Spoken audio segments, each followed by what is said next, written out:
नमस्कार इंडिया। 15 अगस्त यानी स्वतंत्रता दिवस, भारत के इस आज़ादी के इस पावन अवसर पर मेरी तरफ से समस्त भारतवासियों को बधाई, शुभकामनाएं और जीवन में निरंतर आगे बढ़ने के लिए ईश्वर से प्रार्थना। दोस्तों, यूँ तो पूरे देश में पूरी शान से आज़ादी के इस पर्व को मनाया जाता है, चूँकि एक बहुत बड़ी कुर्बानी के बाद हमें यह आज़ादी मिली थी, आप सब जानते हैं। लेकिन तब हमारा भारत, हमारा हिंदुस्तान अंग्रेज़ों का गुलाम था। अंग्रेज़ हमारे देशवासियों पर अत्याचार करते थे, हमारी संसाधनों का दुरुपयोग करते थे। लेकिन एक बहुत लंबे संघर्ष के बाद और बहुत सारी कुर्बानियों के बाद हमें आज़ादी मिली। 15 अगस्त 1947 को हमें आज़ादी मिली और आज हम पूरी तरह से आज़ाद हैं। हमारा देश, हमारे देश के लोग पूरी तरह से आज़ाद हैं। लेकिन दोस्तों, मैं थोड़ी सी इस आज़ादी को लेकर के ही चर्चा करना चाहता हूं, क्योंकि मेरे मन में जो प्रश्न उठता है, मैं चाहता हूं कि वो प्रश्न आपके मन में भी उठे और आप ज़रा उस प्रश्न पर विचार करें। लेकिन उसके पहले, चूँकि आज स्वतंत्रता दिवस है, हमारे भारत का आज़ादी का दिन, जश्न मनाने का दिन, इसलिए मेरे मन में भी उमंगें उठ रही हैं। तो चलिए हम सब मिलकर के एक बार जय घोष करते हैं हिंदुस्तान की, भारत माता की। ठीक है? हिंदुस्तान जिंदाबाद, हिंदुस्तान जिंदाबाद, हिंदुस्तान जिंदाबाद, भारत माता की जय, भारत माता की जय, भारत माता की जय। दोस्तों, आज हम आज़ाद हैं, पूरी तरह से आज़ाद हैं। लेकिन क्या आपको नहीं लगता कि कहीं ना कहीं हम अपने आप का गुलाम हैं, अपनी स्वार्थपरता का, अपने अंदर व्याप्त बुराइयों का, उसके हम गुलाम हैं?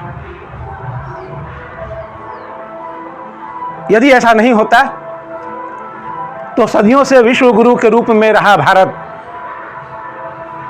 क्या आज इस स्थिति में होता? क्या यहाँ इतना भ्रष्टाचार, जो हमारी परंपराएं थीं, ऋषियों ने जिन स्वस्थ परंपराओं को जन्म दिया था स्वस्थ समाज और स्वस्थ जीवन जीने के लिए, उन परंपराओं का, उन रीतियों का तो यहाँ पूरी तरह से उनमें विकृति पैदा हो गई है। तो ऐसा क्यों है? मुझे लगता है कि इसके पीछे बहुत बड़ा कारण हमारे वैचारिक दोष का है। आज़ादी मिली, हमारे शहीदों ने अपनी जान की कुर्बानी दी, इसके लिए नहीं कि हम आपस में लड़ते रहें, हम अपनी स्वार्थ सिद्धि के लिए पूरे समाज को, पूरे देश को खाई में लेके जाएं, बल्कि इसके लिए कि हम खुशी से जिएं, शांति से जिएं और प्रगति के रास्ते पर इतना आगे बढ़ें कि हम विश्व गुरु के रूप में आज भी रहें। लेकिन आपको लगता है क्या? जो सोच आज प्रबल होते जा रहा है, जिस तरह की विचारधारा हमारे और आपके मन में बढ़ती जा रही है, क्या उस सोच और उस विचारधारा के साथ हम विश्व गुरु बन सकते हैं कभी? मुझे नहीं लगता है। मुझे तो लगता है कि आज हम अपने अंदर व्याप्त बुराइयों का गुलाम हैं। हमें यदि इस देश को, खुद को, अपने परिवार को, अपने समाज को विश्व में सबसे आगे लेके जाना है, तो हमें ईमानदार होना पड़ेगा, हमें उदार होना पड़ेगा, अपना कर्म करना पड़ेगा, मेहनत से, ईमानदारी से। और उससे जो कुछ हासिल होगा, यदि हम उसमें संतुष्टि से, आत्मसंतुष्टि से जीवन गुजारें, तो कहीं हमें ज़्यादा संतुष्टि मिलेगी। आज सहनशीलता, भाईचारा, प्रेम, एक दूसरे को सहयोग करने की जो भावना होती है, एक दूसरे के सुख दुख बांटने की जो भावना होती है, ये सारी भावनाएं कहीं विलुप्त होते जा रही हैं, घटते जा रही हैं हमारे मन से और आपके मन से, हमारे समाज से। इस तरह के विचार गायब होते जा रहे हैं, जबकि सामाजिक, पारिवारिक और खुद व्यक्तिगत जीवन की खुशियों का हासिल करने के लिए, सच्चे मायने में जो खुशियां होती हैं, आत्मिक खुशी, उसको हासिल करने के लिए मुझे लगता है कि भौतिक सुख साधनों की ज़रूरत उतनी अधिक नहीं है जितनी कि हमारे वैचारिक शुद्धता की ज़रूरत है, कि हम तन मन और धन से शुद्ध रहें, शुद्ध सोचें। जैसे हम अपने आप के लिए सोचते हैं वैसे हर किसी के लिए सोचें, तब एक स्वस्थ समाज का निर्माण होगा और आदमी अपनी मेहनत की बदौलत जो जितना मेहनत करेगा उसके अनुसार वो आगे बढ़ेगा और शांतिपूर्ण जीवन व्यतीत करेगा। यदि आप गौर से देखेंगे तो हम जो कुछ भी करते हैं, जो कुछ भी भौतिक सुख साधन जुटाने का प्रयास करते हैं, वो खुशियाँ हासिल करने के लिए, सुख हासिल के लिए करने के लिए करते हैं। लेकिन वास्तव में चूँकि हमारा देश ऋषि परंपराओं का देश है, ऋषि मुनियों का देश है, उन्होंने हमें सिखाया है कि असली सुख जो है वो भौतिक सुख नहीं है, वो आत्मिक सुख होता है। और आत्मिक सुख अच्छे बिल्डिंग में रहने से, एसी में रहने से या और भी बहुत सारे सुख साधन के जो संसाधन हैं उसको जुटा लेने से नहीं प्राप्त होता है, बल्कि जो मानवीय मूल्य हैं, जैसे कि मैंने पहले भी कहा, भाईचारा, प्रेम, सहानुभूति, ये सारी जो भावनाएं हैं, अगर इसको हम अपने अंदर बढ़ने देते हैं तब कहीं हमें जाके असली आत्मिक सुख की प्राप्ति होगी, जो हमारे मरने के समय तक मेरे साथ रहेंगी, शायद मरने के बाद भी। क्योंकि जो भी भौतिक चीज़ें हैं वो कुछ भी नहीं रहेगा हमारे साथ। जब हम ये इस दुनिया को छोड़कर जाएंगे तो कुछ भी हमारे साथ नहीं जाने वाला है, ये इस बात को सभी जानते हैं। आप ज़रा सोचिए, हम क्यों लड़ें, हम एक दूसरे से क्यों जलें? क्या ईश्वर ने इतना खूबसूरत धरती इसीलिए बनाया? इतनी सारी संसाधन, इतने सारे संसाधन, इतनी सारी सुंदर सुंदर चीज़ें ईश्वर ने इसीलिए बनाया कि हम आपस में लड़ें, दुख सहें? जी नहीं, ईश्वर ने ये सारे संसाधन इसलिए नहीं दिए। मुझे तो ये लगता है कि जो संसाधन ईश्वर ने दिए हैं, जो इतनी पृथ्वी को इतनी खूबसूरत उन्होंने बनाया, तो मनुष्य को सुख भोगने के लिए बनाया, न कि लड़ने के लिए। आप जरा सोचिए, हम जितना कमाते हैं मेहनत से, ईमानदारी से, अगर हम उसमें संतुष्ट होकर के, संतुष्टि देखिए बहुत बड़ी चीज़ है और हमें संतुष्ट तो होना ही होगा। अगर हम असंतुष्ट हैं तो हम दुखी रहेंगे, चाहे हम कितने भी धन का उपार्जन क्यों न कर लें, कितने भी सुख साधनों का व्यवस्था क्यों न कर लें, हम दुखी ही रहेंगे, हम रोगी बनते जाएंगे और हमारा समाज रोगी होते जाएगा। आप देखिए, नज़र उठाकर देखिए, केवल हिंदुस्तान नहीं, मैं पूरे विश्व की बात करता हूँ। साइंस इतना अधिक तरक्की कर गया, लोगों की सोच इस तरह की है कि मुझे सबसे आगे जाना है, सबसे आगे जाना है। अरे ये सोच तो सही है, लेकिन उसके लिए प्रयास जो है वो स्वस्थ प्रयास होना चाहिए, वो ईमानदारी से किया गया प्रयास होना चाहिए, न कि किसी की टांग खींच करके किया गया प्रयास होना चाहिए, न कि किसी दूसरे का हक मार करके अपने आप के पास, खुद के पास धन बढ़ाना या सुख साधनों का बढ़ाना। ये नहीं है, ऐसा नहीं है। आप ज़रा सोच के देखिए। मुझे तो लगता है कि आज चूँकि देश आज़ाद है, फिर भी हम झंडा फहराते हैं, ये शान की बात है हमारे देश के लिए।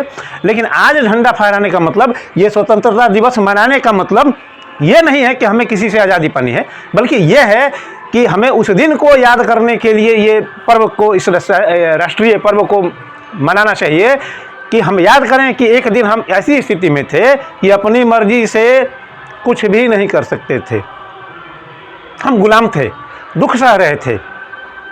आप जानते हैं, आज़ादी सबसे बड़ी चीज़ है। अगर आपको बोल दिया जाए कि ये नहीं खाना है, ये खाना है, यहाँ नहीं जाना है, वहाँ जाना है, अभी नहीं सोना है, बाद में सोना है, आप सोचिए कितनी तकलीफ होगी। हर किसी को, चाहे वो मनुष्य हो या जानवर हो या पक्षी हो, जो भी है, सबको आज़ादी पसंद है, हमें भी आज़ादी पसंद है। और वो आज़ादी हमें हमारे शहीदों ने दे दिया है, तो सुख भोगने के लिए दिया है, शांतिपूर्ण जीवन जीने के लिए दिया है। तो आज ज़रूरत क्या है? आज तो हमें किसी से लड़ने की ज़रूरत नहीं है, कोई देश या कोई दुश्मन मेरे ऊपर अंकुश नहीं लगाया है, तो फिर तो क्यों मनाएं हम इस पर्व को? और इसको मना करके हम क्या सीखें, क्या जानें? हमें यही जानना है दोस्तों, मुझे जो लगता है हमें यही जानना है कि हमारे शहीदों ने जो कुर्बानी दी और हमें आज़ादी दी, वो इसलिए दी ताकि हम हंसी खुशी से जी सकें। हमारे ऋषियों ने जो हमें परंपराएं दी स्वस्थ जीवन जीने के लिए, एक स्वस्थ समाज के निर्माण के लिए, हम उन परंपराओं को, उन मूल्यों को, मैं अंधविश्वास की बात नहीं कर रहा हूँ, अंधविश्वास में जीने की बात नहीं कर रहा हूँ, मैं ऋषियों ने जो परंपराएं बनाई मैं उनकी बात कर रहा हूँ कि हम एक दूसरे से प्रेम करना सीखें, मुसीबत में एक दूसरे का साथ देना सीखें, किसी से जले नहीं। अगर कोई मेहनत की बदौलत आगे की ओर बढ़ रहा है तो उसे बढ़ने दें, ईश्वर से प्रार्थना करें कि भाई तुम भी बढ़ो, मैं भी बढ़ूँ, मैं भी मेहनत करूँ तो बढ़ूँ। यह नहीं कि कोई शॉर्टकट अपना लूँ, उसका टांग खींच दूँ, दूसरे के कंधे पे पैर रख के आगे ऊंचा चढ़ जाऊँ, ये कोई तरीका नहीं हुआ। इससे कोई सुख और शांति नहीं हासिल कर पाएगा। ईमानदारी से मेहनत करके आगे बढ़ के एक दूसरे से प्रेम करके, सहानुभूति, दया, प्रेम की भावना रख के ही आदमी आगे जा सकता है। और भले ही सुख साधन जो है, भौतिक सुख साधन कम ही रहें, धन भी कम ही रहेगा, लेकिन यदि हम स्वस्थ जीवन जीना जानते हैं, एक दूसरे से प्रेम करना जानते हैं, एक दूसरे की मदद करना जानते हैं, तो हम शांतिपूर्ण जीवन जी सकते हैं, हम सुख उठा सकते हैं। ये जीवन जो है, ये जो धरती है, इसकी सारी खूबसूरती का हम सुख उठा सकते हैं। हम तो बेचैन हैं, अधिक से अधिक हासिल करने के चक्कर में हम बेचैन हैं। जो कुछ है हमारे पास हम उसका भी लुत्फ नहीं उठा पाते, सुख नहीं उठा पाते, फिर ये किस काम का? हर ऐसे ही इसी बेचैनी में भागते भागते भागते एक दिन अलविदा कर देंगे इस धरती को। क्या ज़रूरत है, क्या ज़रूरत है कि हम लड़ें? क्यों ना हम एक दूसरे से प्रेम करें? जरा सोचिए। यदि मेरी बात गलत लग रही हो तो कृपया बोलिए। मुझे लगता है कि आज हमें ज़रूरत है, यदि हमें विश्व गुरु बनना है तो हमें अपने नैतिक मूल्यों को जिंदा रखना होगा और उसी के रास्ते पर चलना होगा। साइंस और अध्यात्म दोनों के बीच का एक ऐसा रास्ता निकालना होगा जिससे धरती भी बची रहे प्रदूषण से, बर्बाद होने से, और हमारा जीवन भी रोगी होने से बचा रहे, हम स्वस्थ रह पाएँ, तभी हम सुख उठा सकते हैं। और जरा आप सोचिए, अगर हम रोगी हैं, हमारे पास कितना भी धन क्यों ना हो जाए, कितने भी सुख साधन क्यों ना हो जाएं, हम उसका सुख नहीं उठा पाएंगे। तो सबसे पहले तो हमें स्वस्थ होना पड़ेगा, और स्वस्थ होने के लिए ज़रूरी है कि हम संस्कारी बने। दोस्तों, मैं तो इतना ही कहना चाहूँगा। शायद मैं अपनी बात को समेट कर, अरेंज करके मैं नहीं कह पा रहा हूँ, लेकिन मेरी बात आप समझ पाएंगे। यदि आप सोचेंगे, विचार करेंगे या मेरी बात को ध्यान से सुनेंगे तो आपको समझ में आएगी मेरी बात। जीने के लिए रोटी, कपड़ा और मकान, ये 3 इनिशियल चीज़ें हैं जो शायद आज हर भारतवासी के पास है। शायद ही कोई होगा जिसके पास नहीं होगा। यदि किसी के पास नहीं है तो ज़रूरत है कि उसको ये 3 चीज़ें मुहैया कराई जाए, उपलब्ध कराई जाए। जीवन को जीने के लिए इतना ज़रूरी है। इसके अलावा जो कुछ है वो हमें रोगी बनाने के लिए है, क्योंकि हम यदि मेहनत नहीं करते हैं ईमानदारी से तो सच्चा सुख हम हासिल नहीं कर पाएंगे, चाहे हम कितना भी धन अर्जित क्यों न कर लें, चाहे हम कितने भी भौतिक सुख साधन क्यों न जुटा लें। तो दोस्तों, मैं आपसे ये हाथ जोड़कर रिक्वेस्ट करना चाहूँगा, विनती करना चाहता हूँ मैं ये कि आज़ादी का मतलब हम समझे आज के संदर्भ में कि हमें अपने देश को यदि आगे ले जाना है, पूरे विश्व में सबसे आगे बढ़ाना है, तो हमें ईमानदारी से सत्यनिष्ठ, कर्मनिष्ठ बनना होगा, मेहनत करके और एक दूसरे से प्रेम करके, एक दूसरे की मदद करके, न कि लड़के, किसी का हक ना मार करके। हम क्यों लेना चाहें, हम देना क्यों नहीं सीखते हैं? हम क्यों हाथ फैलाएंगे किसी के सामने, ये हमको दे दो? हम देने वाले बनेंगे। हमारे पास जो कुछ भी है, जो कुछ भी है, अरे कुछ नहीं तो 2 मीठे बोल तो दे ही सकते हैं ना। उसमें तो कोई पैसा नहीं लगता, उसका तो कोई चार्ज नहीं लगता दोस्तों। और ये 2 मीठे बोल आपस का प्रेम इतना बढ़ा देगा, इतना बढ़ा देगा कि ये धरती, लोग कहते हैं कि ये नरक है, स्वर्ग कहीं और है, कुछ विशेष करेंगे तो स्वर्ग में जाएंगे। मुझे तो लगता है कि ये धरती भी स्वर्ग ही है। ये सब कुछ डिपेंड करता है हमारे आपके सोच के ऊपर। दोस्तों, ज़रा सोचिए। Okay, thanks. एक बार फिर से स्वतंत्रता दिवस की हार्दिक बधाई। Thanks a lot. जय हिंद।